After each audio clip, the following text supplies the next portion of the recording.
خوش آمدید ناظرین، ایک بار پھر پروگرام کیجئے سوال میں، اور لیجیے جو سوالات آپ نے پہلے حصے میں کیے کچھ جوابات رہتے ہیں، اور اس کے بعد پھر اگر وقت بچا تو انشاءاللہ اور یقیناً بچے گا بھی تو اس پر مزید آپ کے سوالات لیں گے۔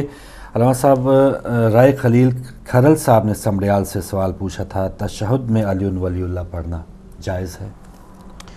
یہ مسئلہ پڑھنے والوں کو اپنے مجتہد سے پوچھنا چاہیے کہ تقلید بہت ضروری ہے۔ اصل میں جو لوگ تقلید نہیں کرتے ہیں وہ بہت ساری منمانیوں میں سے ایک منمانی اس طرح بھی کرتے ہیں۔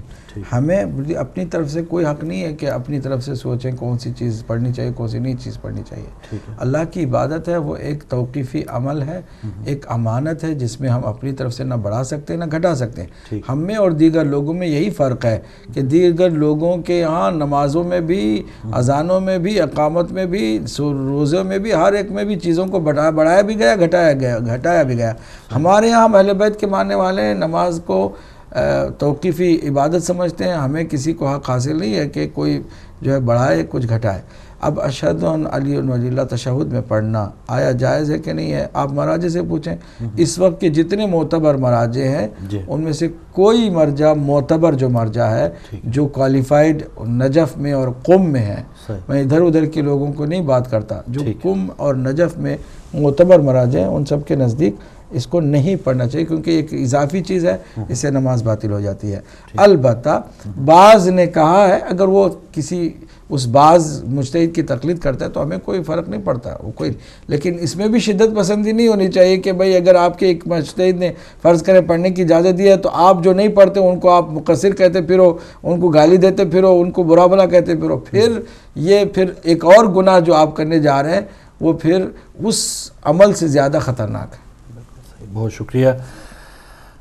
حسین صاحب نے جیسے آپ آغاز میں زیارت امام علی علیہ السلام آج رات کی فضیلت بتا رہے تھے، تو کوئی خاص زیارت ہے؟ جی بالکل ہے، اور مولا علی علیہ السلام کی زیارات اگر آپ جائیں مفاتیح الجنان میں باب زیارات میں تو مولا علی کے جو مخصوص زیارات ہیں 27 رجب کی بھی مخصوص زیارات ہیں، اور وہ تقریباً 3 الگ الگ زیارتیں بتائی گئی، ان میں سے کوئی ایک بھی پڑھ لے تو آج کی شب کا حق ادا ہو جائے گا۔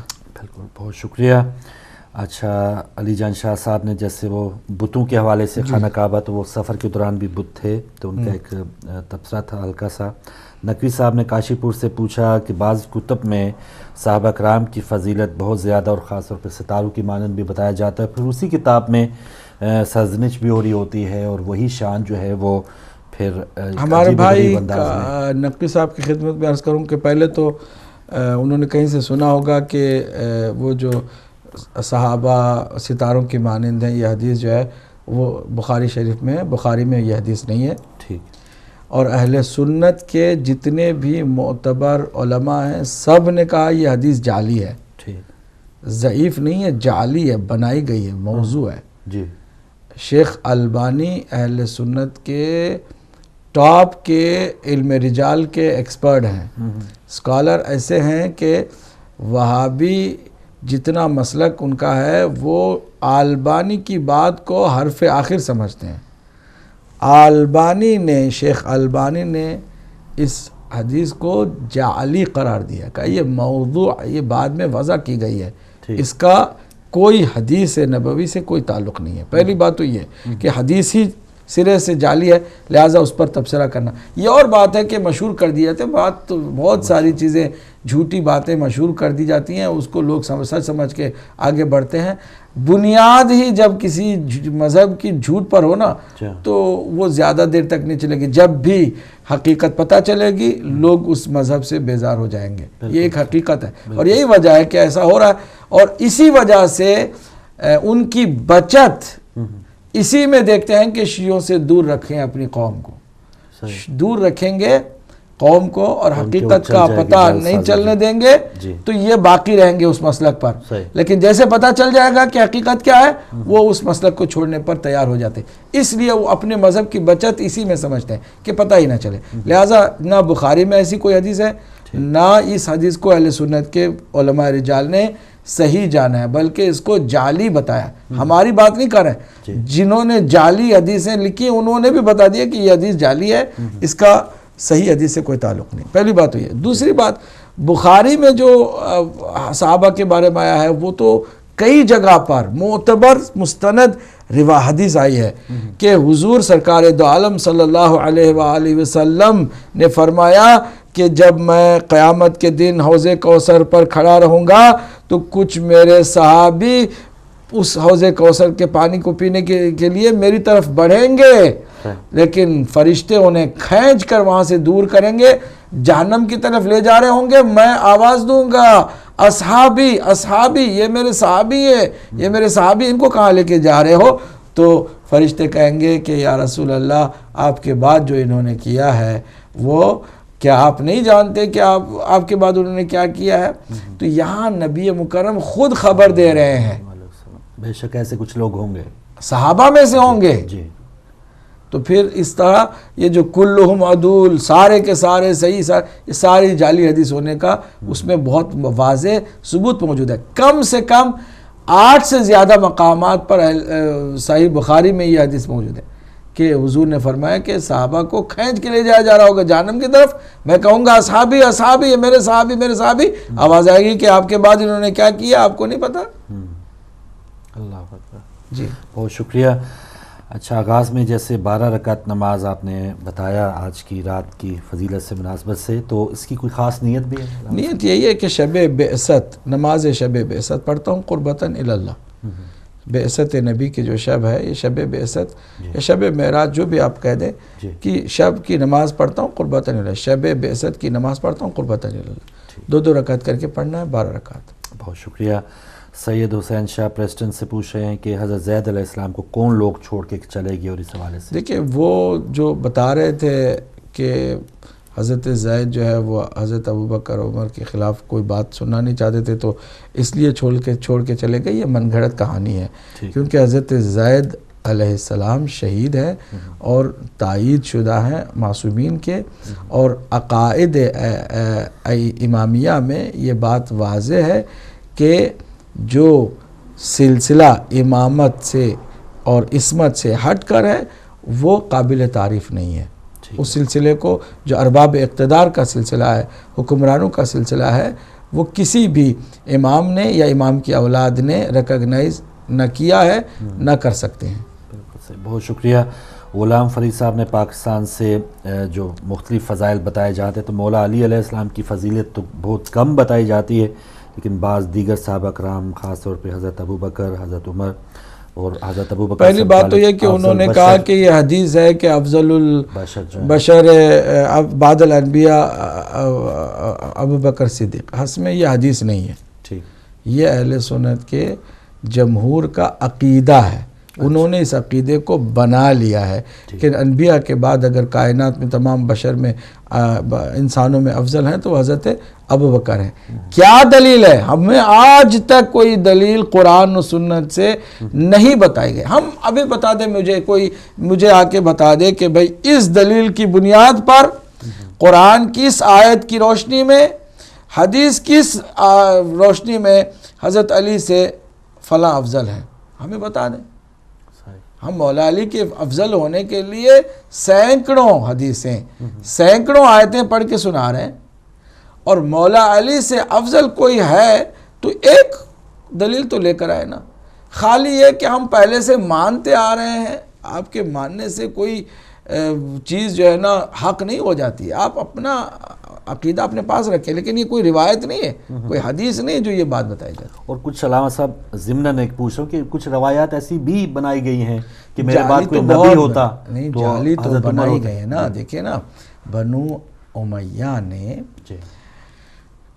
خاص کر اسر فہرست جو ہے نا، جن کو لمبا ٹائم ملا تھا، 30 سال کا عرصہ معاویہ ابن ابو سفیان کو، اس نے درہم و دینار کے بلبوتے پر حدیثیں بنوائیں، مولا علی اور اولاد علی کے خلاف بھی حدیثیں بنوائیں، اور ان کے دشمنوں کے فضائل کے باب میں بھی حدیثیں بنوائیں، اور حدیث بنانے والوں کی بھی کم عقلیت کہیے یا بد دماغی کہیے کہ حدیث بنانے کے لیے انہوں نے خود سے کوئی محنت کر کے اختراع نہیں کی۔ جو حدیث صحیح ہے نا، اس حدیث کے صرف آگے پیچھے نام بدل دیے۔ مثلا مولا علی کے لیے ہے کہ مولا علی کے لیے حضور نے فرمایا کہ علی مجھ سے ہے، میں علی سے ہوں۔ اب اگر علی کا نام ہٹاؤ کوئی بھی نام ڈال دو، آج کل بینر ایک پاکستان میں بالکل چل رہا یہ چل رہا ہے، سلسلہ ایسا ہے. یہ تو حدیث ہے کہ ان الحسن والحسین سیدا شباب اہل الجنہ، صحیح مسلم حدیث ہے کہ جنت کے جوانوں کے سردار ہیں امام حسن امام حسین.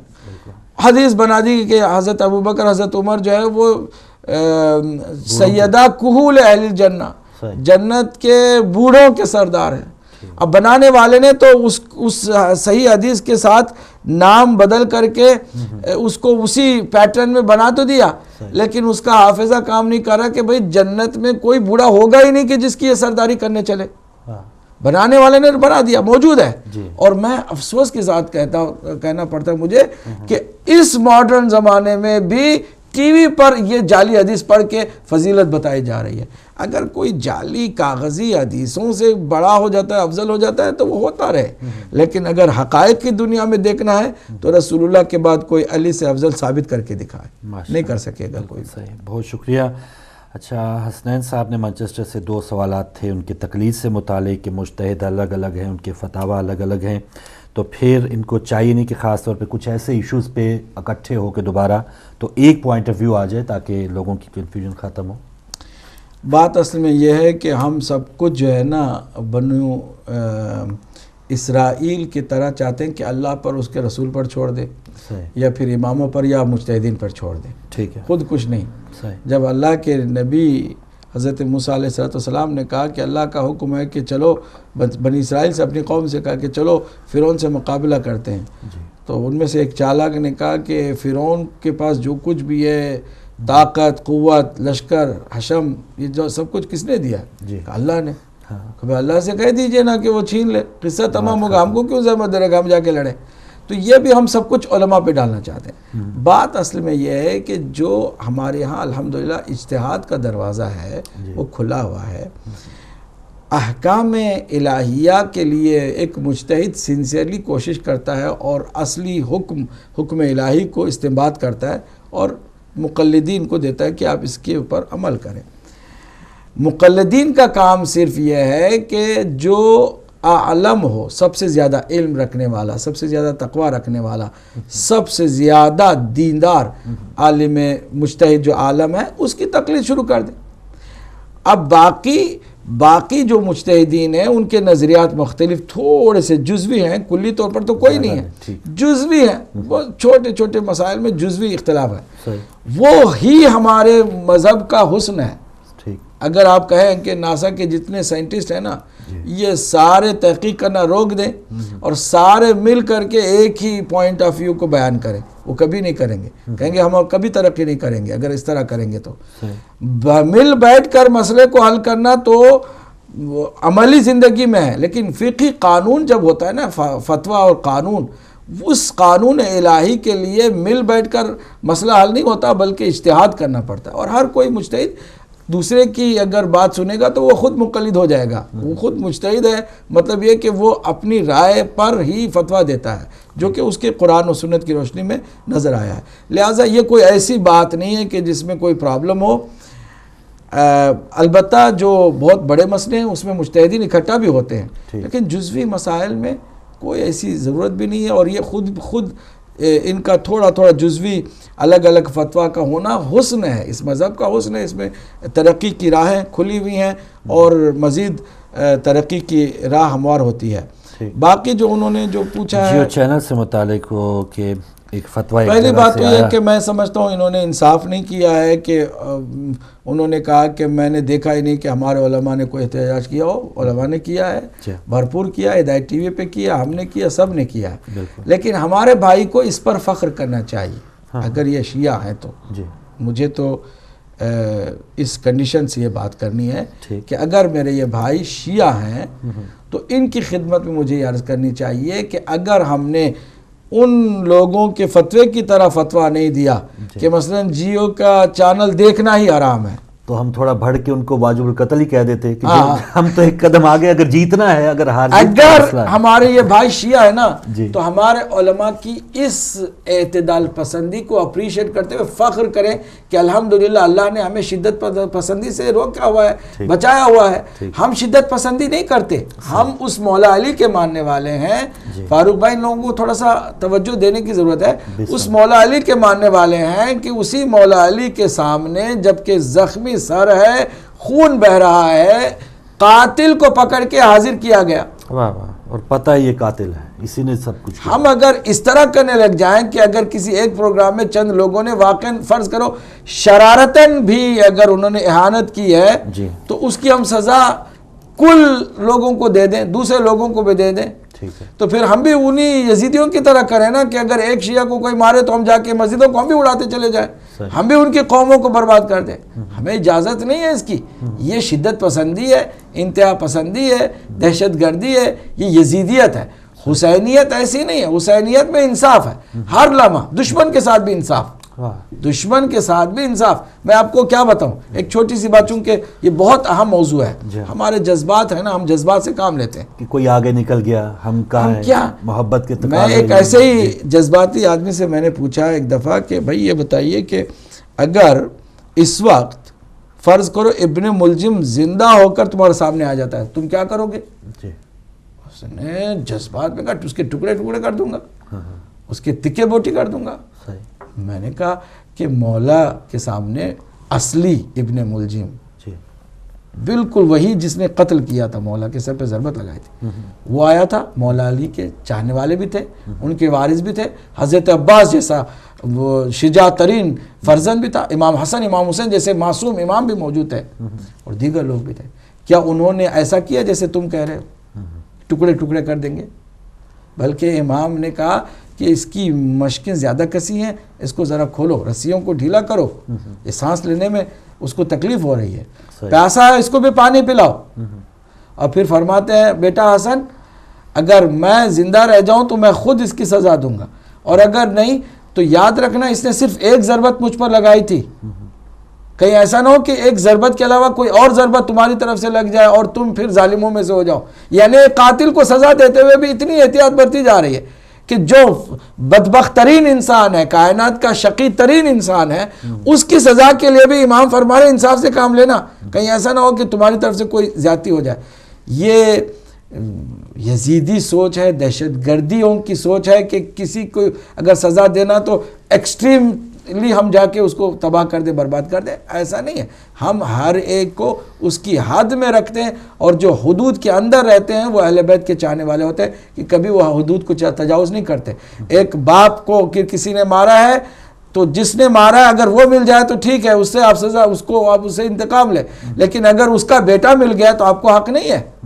مولا علی علیہ السلام سے عبداللہ ابن عمر جو حضرت عمر کے بیٹے ہیں، وہ اسی بات پر بہت زیادہ بغض رکھتے تھے کہ جب وہ جو ابو لولو ہے اس غلام نے مار دیا، حضرت عمر پر وار کیا اور وار کر کے بھاگ گیا، تو جب یہ خبر ملی حضرت عبداللہ ابن عمر کو، ان کے بیٹے کو، صاحبزادے کو، تو صاحبزادے تلوار نکال کر کے آ گئے، جتنے مدینے میں عجمی ملے نا ان سب کے سر کاٹتے ہوئے چلے گئے، مارتے ہوئے چلے گئے۔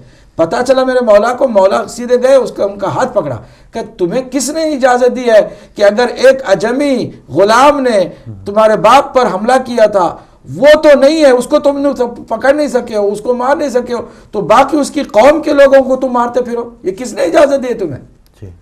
مولا علی علیہ السلام نے جب یہ بات کہہ کے اسے روکی تو اس لمحے سے خود عبداللہ ابن عمر نے کہا ہے بعد میں کہ یہ میرے دل میں بات جو رہ گئی کہ میرے باپ کے قاتلوں کو میں سب کو مارنا چاہتا تھا، لیکن حضرت علی نے رکاوٹ ڈالی اور انہوں نے مجھے یہ کرنے نہیں دیا، کیونکہ ہم انصاف سے کام کرنے والے لوگ ہیں، مولا علی کے ماننے والے لوگ ہیں، مولا علی کے پیروکار اہل بیت اطہار کے ماننے والے کبھی شدت پسندی کو پسند نہیں کرتے، کبھی انتہا پسندی کی طرف نہیں جاتے، کبھی دہشت گردی کی طرف نہیں جاتے۔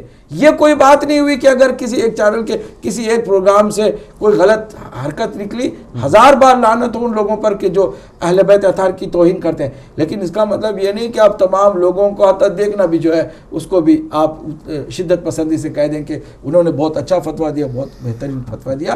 یہ شدت پسندی کی بات ہے۔ ہم چاہتے ہیں کہ اہل بیت اطہار کے ماننے والے اسی اصلی مرکز کی طرف لوٹ آئیں کہ جو اعتدال پر مبنی ہے، انتہا پسندی پر مبنی نہیں ہے۔ ماشاءاللہ، صحیح ہے۔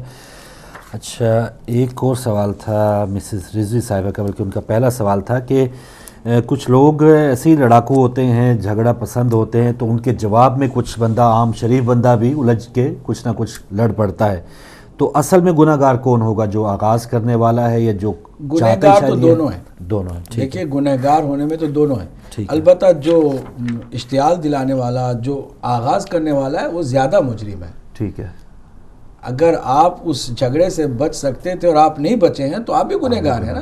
لیکن زیادہ کون ہے؟ یقیناً وہ ہے کہ جس نے شروع کیا، یقیناً وہ کہ جس نے زیادتی کی، جس نے اشتعال دلایا، لیکن آپ بھی اس میں شریک ہو گئے، تو اس کا مطلب یہ نہیں ہے کہ نہیں۔ مثلا شیطان آپ کو ورغلاتا ہے، آپ گناہ کرتے ہیں، تو کیا سارا شیطان پہ آپ ڈال دیں گے؟ آپ بھی ذمہ دار، آپ بھی ذمہ دار ہیں۔ شیطان بھی کہے گا اگر میری بات تم نے سنی ہے نا تو اب میں جہاں جا رہا ہوں وہاں بھی آؤ نا۔ یہ تو نہیں ہے کہ یہاں پر کہو کہ نہیں اب میں سب کچھ عذاب جو ہے شیطان پہ ڈال دوں گا اور میں جنت کی طرف چل جاؤں گا۔ وہ کہے گا نہیں، میں نے تو تمہیں مجبور نہیں کیا تھا، میں نے اکسایا تھا ضرور، لیکن تم نے میری بات سنی تھی، اب میری بات یہاں بھی سنو، میں جہاں جا رہا ہوں آؤ میرے ساتھ۔ یہ تو نہیں ہے کہ وہ ذمہ دار نہیں ہوتا، ذمہ دار سارے ہوں گے، البتہ جس نے زیادہ وہ کیا، آغاز کیا اور اشتعال دلایا، وہ زیادہ گنہ گار ہے۔ اچھا، اگلا ان کا سوال تھا کہ کوئی والد ہیں کسی فیملی کے، تو وہ ان کا انتقال ہو گیا، جب حیات تھے تو پھر لڑائی جھگڑا، یہ بچوں سے کوئی عدم توجہ، تو اب ان کے صالح ثواب کے لیے کس طرح اہتمام کرنا چاہیے اولاد کو، یا وہ فرض ہے پھر بھی اولاد کو کرنا چاہیے؟ یہی تو بات سمجھنے کی ہے کہ اگر والدین نیک ہوں اور بچے ان کے ساتھ نیکی کریں تو کوئی کمال نہیں ہے نا۔ صحیح، یہ تو عام بندوں کے ساتھ بھی ایسے ہی ہونا چاہیے، نہیں کرنا، ٹھیک ہے۔ آپ اگر عام انسان کے ساتھ بھی اگر انہوں نے ہم سے نیکی کی ہے تو ہم بھی ان کے ساتھ نیکی کریں گے، تبھی ہم انسان کہلائیں گے، ورنہ تو ہم بڑے بے وفا بدبخت انسان کہلائیں گے کہ جس نے تمہارے ساتھ نیکی کی ان کے ساتھ تم نے جو ہے نا بے وفائی کی۔ یہ والدین کا مسئلہ عام لوگوں سے ہٹ کر ہے۔ اللہ سبحانہ وتعالیٰ کا حکم وبالوالدین احسانہ میں کوئی کنڈیشن نہیں ہے کہ اگر وہ نیک اور اچھے تھے تبھی تو ان کے ساتھ نیکی کرو، نہیں، وہ جیسے بھی تھے تمہارا فرض ہے، تمہارا فرض ہے کہ تم ان کے ساتھ نیکی کرو۔ یہ جو کہہ رہے ہیں نا سسٹر نے کہا نا کہ وہ یہ سوچتے ہیں کہ ہم ان کی جنت کے لیے دعا کر دیں گے تو کوئی جنت میں بھی نہ آ جائیں اور وہ وہاں بھی معاملہ خراب نہ کر دیں۔ پہلے تو آپ اگر والدین کے ساتھ اتنی نفرت کرتے ہیں تو آپ خود جنت میں نہیں جانے والے ہیں۔ واہ واہ واہ واہ، کیا کہنا ہے؟ والد کے ساتھ اگر کوئی اولاد مرنے کے بعد بھی یہ نفرت کر رہی ہے تو وہ خود نہیں جائے گی جنت میں، گارنٹیڈ ہے، یہ بات نوٹ کر لے، وہ سوال نہیں پیدا ہوتا، ریگارڈلیس کے باپ وہ کیسا تھا، ریگارڈلیس اگر وہ صحیح باپ تھا، بالکل اس کے اعمال کو وہ ذمہ دار ہے اور وہ اپنے کیے کی سزا یقیناً اللہ سے لے گا۔ لیکن والد اگر واقعاً والد ہے، اس کا اصلی ہے، اگر آپ پالتو کسی کے یہاں پلتے رہیں وہ اور بات ہے، کسی نے اڈاپٹ کیا تھا وہ اور بات ہے، لیکن اگر واقعاً آپ کا خونی باپ ہے اور وہ چاہے کتنا ہی برا رہا ہو، اگر آپ کے دل میں اس کی نفرت ہے، آپ نہیں جائیں گے جنت میں۔ وہ جائے نہ جائے اس کی تو بات دوسری ہے، آپ کی بات گارنٹیڈ ہے کہ آپ والد سے اپنے اتنا نفرت کرتے آپ نہیں جائیں گے جنت میں۔ یہ اللہ کا کھلا اعلان ہے۔ سب سے پہلے تحریر لوح محفوظ پر یہی آئی کہ اللہ راضی ہوتا ہے والدین کی رضا پر، اللہ ناراض اور غضبناک ہوتا ہے والدین کے غضب پر۔ اگر آپ نے والد کو یا والدہ کو غضبناک کر دیا، ناراض کر دیا، زندے پر یا مرنے کے بعد، تو آپ اللہ کے مغضوب بندے ہو گئے، آپ پر اللہ کا غضب ہوا، چاہے وہ جنت میں جائے نہ جائے آپ نہیں جا سکتے۔ یہ بات سن لیں کان کھول کے، وہ یہ نہیں ہے کہ آپ کو کوئی ایسے ہی کہ اگر وہ نیک ہیں تو ہی آپ ان کے لیے سورہ فاتحہ پڑھیں ورنہ برے ہیں تو ان کو چھوڑ دیں، آپ کو کسی نے اجازت نہیں دی ہے۔ اور اسلام نے تو واضح تعلیم دی ہے، والدین جو اصلی ہیں ان کا آپ کو ہر حال میں، حتیٰ کافر اگر ہیں تو، یہ عجیب بات ہے، حتیٰ اگر کافر ہے تو بھی آپ ان سے نفرت نہیں کر سکتے، ان کے ساتھ بدسلوکی نہیں کر سکتے. آپ کا فرض ہے آپ نیکی کریں. یہ ان کی پرابلم ہے جو ان کے پاس رہی ہے، جو بھی رہی ہے، بد اخلاقی تھی، گالی گلوچ تھی، جو بھی تھی، ان کی پرابلم ہے، تمہاری پرابلم نہیں ہے. تمہاری پرابلم یہ ہے کہ تم اس ماپ سے پیدا ہوئے ہو اور اسی کے خلاف ہو گئے ہو، یہ تمہاری پرابلم ہے. ماشاءاللہ، بہت شکریہ. اچھا، ایک سوال بھی رہتا ہے، اس کا بھی جواب حاصل کریں گے. ناظرین، ابھی بریک کا وقت ہے، بریک کے بعد مزید آپ کی کالز لیں گے، تو کہیں نہ جائیے گا، کیجیے سوال جاری ہے. آتے ہیں واپس اس بریک کے بعد.